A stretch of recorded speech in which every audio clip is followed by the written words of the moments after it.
राव चूड़ा। आज हम जो बात करने वाले हैं वो राव चूड़ा के बारे में बात करेंगे दोस्तों। जो राव चूड़ा का जो शासनकाल है वो 1384 ईस्वी से लेके 1423 ईस्वी तक मारवाड़ की भूमि पर शासन करने वाला व्यक्ति है। वो कौन है? राव चूड़ा। ध्यान रखना दोस्तों, राव की उपाधि मारवाड़ के महाराणाओं के लगती है और राणा की उपाधि है वो मेवाड़ के महाराणा के लगती है। यानी कि अब जो राव चूड़ा है ये किसका पुत्र है? वीरमदेव द्वितीय के पुत्र हैं। किसके हैं? वीरमदेव द्वितीय के पुत्र। अब राव चूड़ा है, वीरमदेव द्वितीय के पुत्र हैं ये। राव चूड़ा की माता है वो कल्लाऊ के आलाचारण के संरक्षण में थी। किसके? कल्लाऊ के आलाचारण के संरक्षण में थी। अब जब वीरमदेव द्वितीय की मृत्यु हो जाती है उसके बाद में राव चूड़ा मारवाड़ के उत्तराधिकारी बनते हैं। और जब ये वीरमदेव की मृत्यु होती है तब राव चूड़ा कितने वर्ष के थे? 6 वर्ष के थे। कितने वर्ष के? 6 वर्ष के थे। और इसकी माता कल्लाऊ आलाचारण के संरक्षण में थी। और जो इसकी माता है ये राव चूड़ा को अपने देवर यानी कि राव चूड़ा के चाचा मलिनाथ जी के पास में भेज देती है। किसके पास में? मलिनाथ जी के पास में। अब ये मलिनाथ जी के पास में जाकर अपनी शक्ति का गठन करता है और वहीं पर अपना शासन व्यवस्था प्रारंभ कर देता है राव चूड़ा। अब राव चूड़ा के एक पुत्र था, दो पुत्र थे, रणमल और राव काना। एक पुत्री थी इसकी हंसाबाई। पुत्री थी कौन? हंसाबाई। अब देखना है कि दोस्तों जो ये राव चूड़ा है वो मारवाड़ के राठौड़ वंश के वास्तविक संस्थापक है। क्या है? वास्तविक संस्थापक है। तो राव चूड़ा मारवाड़ के राठौड़ वंश के वास्तविक संस्थापक है। तो मारवाड़ के राठौड़ वंश के संस्थापक कौन है? तो राव सिया है। राव सिया। अब राव चूड़ा के बारे में कुछ इतिहासकार कहते हैं कि ये मारवाड़ के प्रथम प्रतापी शासक है, लेकिन डॉक्टर गौरी शंकर हीराचंद ओझा कहता है कि मारवाड़ के प्रथम प्रतापी शासक राव जोधा है। कौन है? राव जोधा। अब ये मलिनाथ जी के पास में चले जाते हैं। इसके बाद में ये राव चूड़ा है वो मंढोर पर आक्रमण करने के लिए आते हैं। कहां पर? मंढोर दुर्ग को प्राप्त करने के लिए। लेकिन दोस्तों ध्यान रखना, मंढोर ये जोधपुर जिले में स्थित है। किस जिले में? जोधपुर में। लेकिन जो मंढोर है राव चूड़ा के समय ये मालवा के राजा के सूबेदार के अधीन था। किसके अधीन था? मालवा के राजा सूबेदार के अधीन। और मंढोर पर आक्रमण हो रहा था किसका? तुर्की सेना का और यवन सेना का। अब जो मंढोर था ये प्रतिहारों के अधीन था, यानी इंद्रजीत प्रतिहार के शासक था, इसके अधीन था, यानी इंदा शाखा के अधीन। अब ये इंद्रजीत क्या करता है कि मंढोर दुर्ग को प्राप्त करने के लिए ये राव चूड़ा से मदद मांगता है, यानी कि सहायता मांगता है। और राव चूड़ा इंद्रजीत की सहायता करता है और मंढोर दुर्ग इन्हें प्राप्त कर देता है। जब ये इंद्रजीत को मंढोर प्राप्त हो जाता है उसके बाद में इसके दृढ़ था कि यवन शासक पुनः है मंढोर की भूमि पर आक्रमण करेंगे। इसीलिए इंद्रजीत ने अपनी पुत्री का विवाह कर देते हैं राव चूड़ा के साथ में और मंढोर इसे क्या दे देते हैं? दहेज में। और दहेज में देने के साथ में मारवाड़ में स्थित 84 गांवों की भूमि भी इसे दान में दे देते हैं। यानी कि दहेज में 84 गांवों की भूमि और साथ में मंढोर दुर्ग इसे दहेज में दे देते हैं। अब जो मंढोर का प्राचीन नाम है मांडवपुर है। इसी मंढोर में गुर्जर प्रतिहार वंश ने भी शासन किया था और गुर्जर प्रतिहार वंश की प्रारंभिक राजधानी मंढोर थी। तो मारवाड़ के राठौड़ वंश की भी प्रथम राजधानी क्या है? मंढोर है। और ये मंढोर को राजधानी किसने बनाया था? राव चूड़ा ने मंढोर को प्रथम राजधानी बनाता है। अब मंढोर में ही स्थित है उत्तर भारत का एकमात्र रावण मंदिर स्थित है। तो राम रावण का मेला किस जिले में पड़ता है? चित्तौड़गढ़ जिले में पड़ता है। और रावण की पत्नी मंदोदरी भी यहीं की रहने वाली थी। कहाँ की? मंढोर की। अब राव चूड़ा अपने पुत्र कान्हा को अपना उत्तराधिकारी बनाता है। किसको? कान्हा को। किसके कहने पर? अपनी प्रिय बेगम किशोरी देवी के कहने पर, यानी कि इसकी प्रिय पत्नी है किशोरी देवी के कहने पर राव कान्हा को अपना उत्तराधिकारी बना देता है। लेकिन इसका बड़ा पुत्र रणमल था, रणमल को ये अपना उत्तराधिकारी नहीं बनाता है, छोटे पुत्र को बना देता है। अब बड़ा पुत्र रणमल था, ये नाराज हो जाता है और नाराज होकर ये सोजत चला जाता है। कहाँ? सोजत, और सोजत से ये चला जाता है मेवाड़, और मेवाड़ में किसके पास में, मारना लाखा की शरण में चला जाता है, और मारना लाखा के द्वारा इसे ढलना की जागीर दी जाती है। और जो राव रणमल था इसका अधिकांश समय मेवाड़ में ही बीतता है, यानी कि मेवाड़ में ये अपना अधिकांश समय बिताता है दोस्तों। अब जो राव चूड़ा थे, किशोरी देवी के कहने पर अपना मारवाड़ का उत्तराधिकारी राव कान्हा को बना कर तब खुद कहां चले जाते हैं, नागौर, स्वयं कहां जाते हैं, नागौर। अब नागौर में एक कस्बा बसाते हैं अपने नाम पर, चूड़ासर कस्बा, और चूड़ासर कस्बा बसाने के बाद में ये अपनी शक्ति का गठन कर देते हैं, यानी कि अपनी सैनिक व्यवस्था का ये प्रारंभ कर देते हैं। अब जो चूड़ासर कस्बा बसाने के साथ में नागौर के शासक इसके विरुद्ध हो जाते हैं, राव चूड़ा के। अब राव चूड़ा के ऊपर नागौर पर चढ़ाई करने के लिए मुल्ताना के सेनानायक सलीम, कौन थे, मुल्ताना के सेनानायक सलीम, और जैसलमेर के भाटी शासक जांगलू खा, कौन, जांगलू खा की जो नागौर पर आक्रमण करते हैं, और ये राव चूड़ा को संधि करने के लिए बुलाते हैं, लेकिन धोखे से 15 मार्च 1423 ईस्वी को भूखे भेड़ियों की तरह इस पर टूट पड़ते हैं और राव चूड़ा की मृत्यु हो जाती है, और जांगलू खा और सलीम पुनः नागौर पर अधिकार कर लेते हैं। अब ध्यान रखना कि चूड़ा, एक चूड़ा है राणा चूड़ा, कौन है, राणा चूड़ा, इसे मेवाड़ का विषम पिता कहा जाता है, मारना लाखा के ज्येष्ठ पुत्र थे। अब प्रश्न आएगा कि चांदमारी की तामर खान किस जिले में स्थित है, तो झुंझुनू जिले में स्थित है। तो राजस्थान का तांबा जिला कहा जाता है झुंझुनू को, क्या कहा जाता है, तांबा जिला। अब एक राव चूड़ा की अन्य रानी थी सोनगरा रानी, चांद कंवर, कौन थी, चांद कंवर। ये चांद कंवर ने अपने नाम पर चांद बावड़ी बनाई थी, क्या बनाई थी, चांद बावड़ी, और ये चांद बावड़ी कहाँ बनवाती है, जोधपुर में बनवाती है। एक अन्य बावड़ी चांद बावड़ी की वो आबानेरी तहसील दौसा जिले में स्थित है, उसका निर्माण पटियाला शासकों के द्वारा बनवाया गया था। अब प्रश्न आएगा कि चूरू शहर की स्थापना किसके द्वारा की गई थी, तो चूड़ा नामक जाट के द्वारा 1620 ईस्वी में चूरू शहर बसाया जाता है। अब एक है 84 गांवों की भूमि मारवाड़ में थे, तो 84 प्रकार के कर किस किसान आंदोलन में थे, तो बिजोलिया किसान आंदोलन में 84 प्रकार की लाग बागें लगी हुई थी दोस्तों। अब 6 वर्ष की आयु में ये शासक बनता है, तो 6 दूनी 12, तो 12 वर्ष की आयु में मोकल का राज्याभिषेक होता है मेवाड़ में। अब आता है कि 12 ने 13 वर्ष की आयु में अकबर का राज्याभिषेक होता है दोस्तों। ये था हमारा राव चूड़ा। अब राव चूड़ा के जो उत्तराधिकारी है राव कान्हा है। राव कान्हा के बारे में हमें इतनी ज्यादा जानकारी नहीं मिलती है, लेकिन राव कान्हा की कुछ इतिहासकार तो कहते हैं कि उसकी हत्या सांखला व कुछ भारतीयों के द्वारा की जाती है, लेकिन जनसूरी कहता है कि राव कान्हा की हत्या कन्नी माता के द्वारा की जाती है। लेकिन राव कान्हा के 2 पुत्र थे, कितने पुत्र थे, 2, रणधीर और नरबद।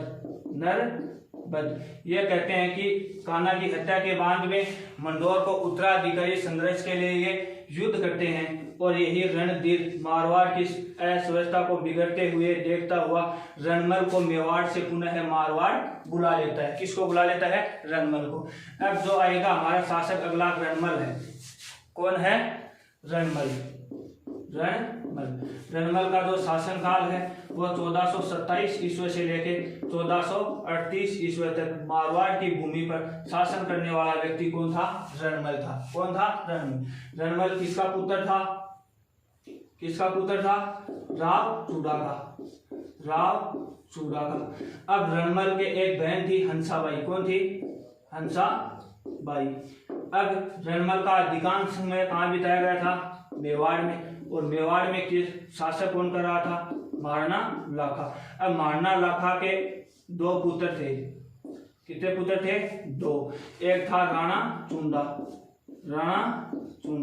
और एक था मोकल, और मोकल के पुत्र थे कुंभा, और कुंभा के पुत्र थे रायमल के पुत्र थे सांगा, और महाराणा सांगा के पुत्र थे उदय सिंह, और महाराणा उदय सिंह के पुत्र थे महाराणा प्रताप।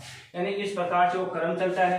अब आपको ध्यान रखना है कि रणमल था तो लाखा था, लाखा था तो रणमल था।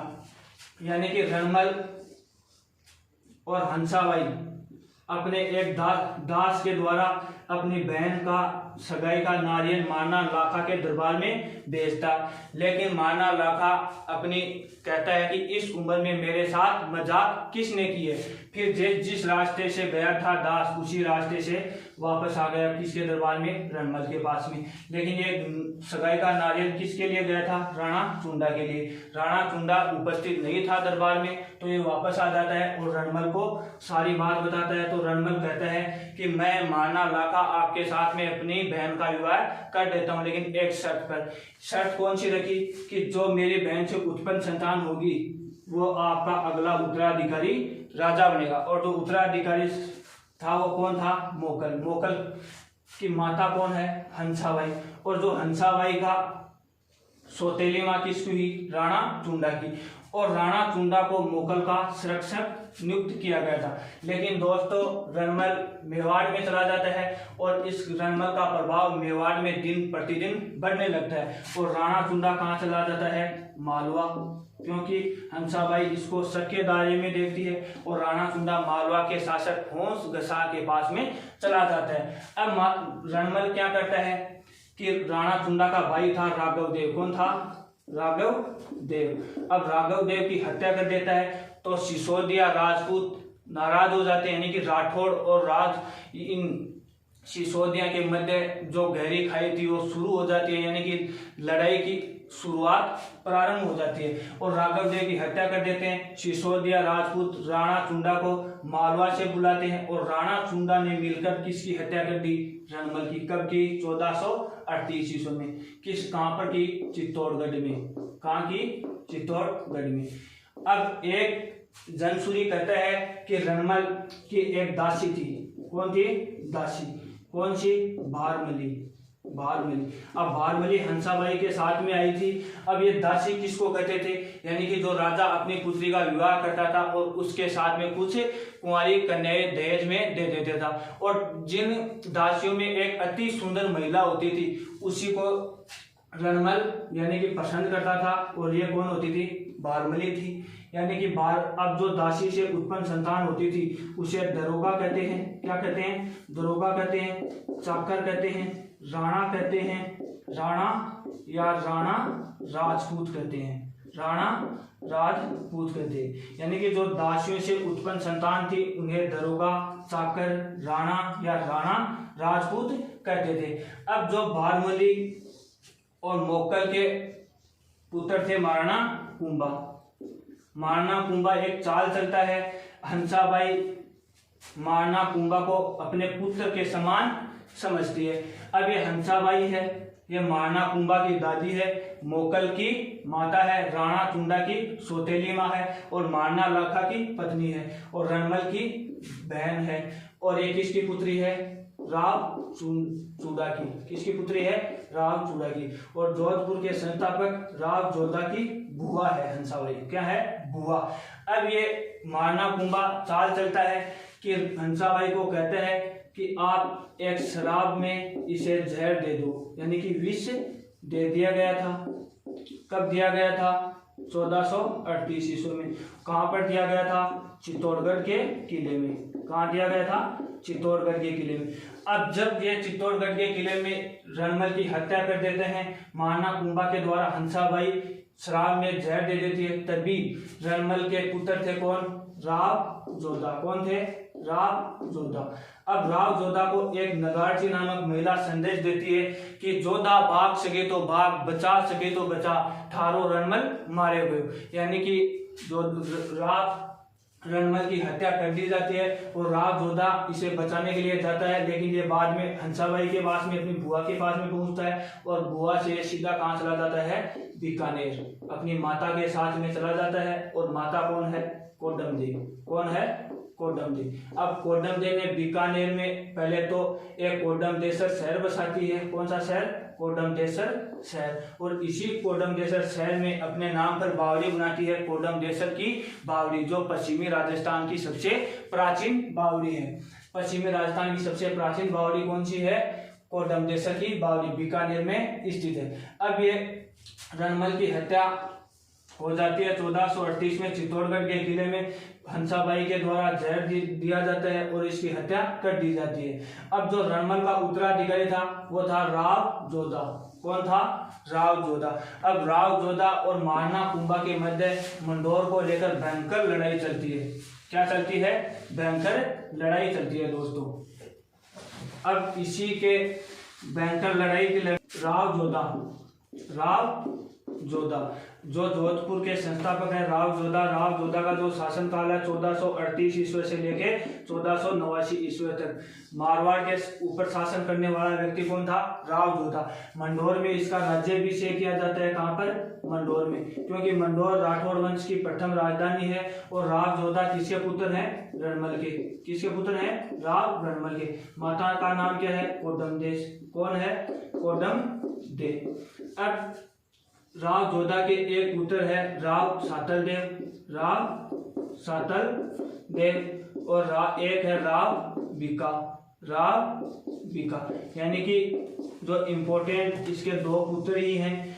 अब जो राव जोधा है 15 वर्षों तक, कितने वर्षों तक? 15 वर्षों तक बीकानेर शहर में रहता है।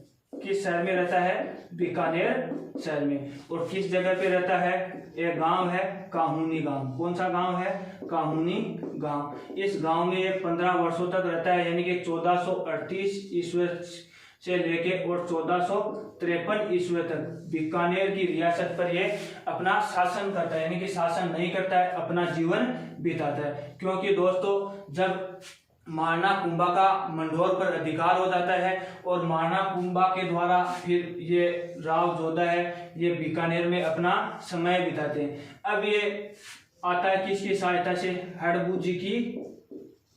हड़बूजी सांतला की सहायता से मंडोर दुर्ग पर आक्रमण करता है। मंडोर दुर्ग पर आक्रमण करता है। कब करता है? 1453 ईस्वी में। अब इसी 1453 ईस्वी में संधि होती है आवल और बावल की संधि। संधि क्यों होती है? मेवाड़ के महाराणा कौन थे? कुंभा थे। कौन थे? कुंभा। और मारवाड़ के शासक कौन है? राव जोधा।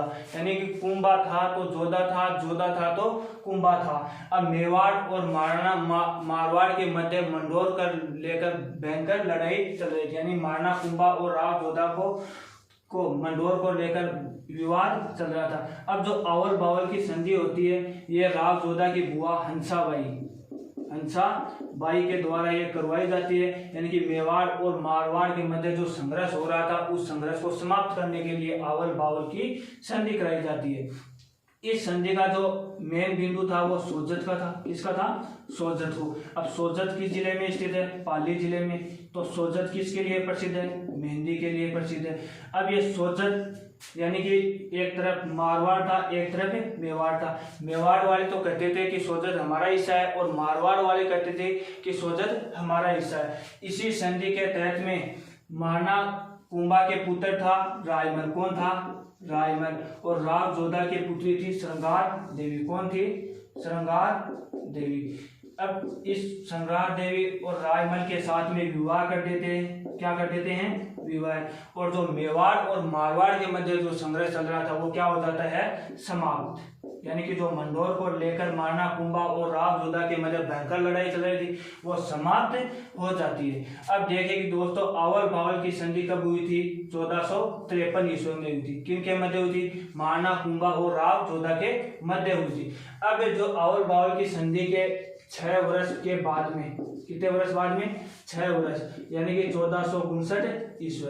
अब 1459 ईस्वी में राव जोधा मेहरानगढ़ दुर्ग की नींव रखते हैं। किसकी? मेहरानगढ़ दुर्ग की नींव। इसी मेहरानगढ़ दुर्ग की नींव रखते हैं। लेकिन इसकी जो प्रथम पत्थर रखा जाता है यानी कि नींव का वो रखा जाता है बीकानेर के चारण यानी कि राठौड़ वंश की कुल देवी करनी माता के आशीर्वाद से रखा जाता है। और एक व्यक्ति यानी कि राजा भांबी या राजा राम खड़ेला को इसमें जिंदा गाड़ा जाता है। इसी मेहरानगढ़ दुर्ग को मयूर ध्वज गढ़ कहा जाता है। सूर्य नगरी यानी कि सन सिटी कहा जाता है। मोर ध्वज कहा जाता है। गढ़ चिंतामणी कहा जाता है। इसी दुर्ग में स्थित है किल किला तोप, गजनीखा तोप, शंभुबाण तोप स्थित है। और इसी वर्ष 13 मई 1459 को राव जोधा के द्वारा जोधपुर शहर बसाया जाता है। कौन सा शहर बसाया जाता है? जोधपुर शहर। अब जोधपुर शहर के संस्थापक कौन है? राव जोधा। कब बसाया था? 13 मई 1459 ईस्वी को जोधपुर शहर की नींव किसने रखी थी? राव जोधा के द्वारा। जोधपुर शहर को सूर्य नगरी कहा जाता है, सन सिटी कहा जाता है, मरुस्थल का प्रवेश द्वार कहा जाता है, नीला शहर कहा जाता है। तो पीला शहर जैसलमेर को कहा जाता है, तो नीला शहर जोधपुर को कहा जाता है दोस्तों। अब जो मेहरानगढ़ दुर्ग में ही राव जोधा के द्वारा नागणेची माता का मंदिर का निर्माण करवाता है। किसका?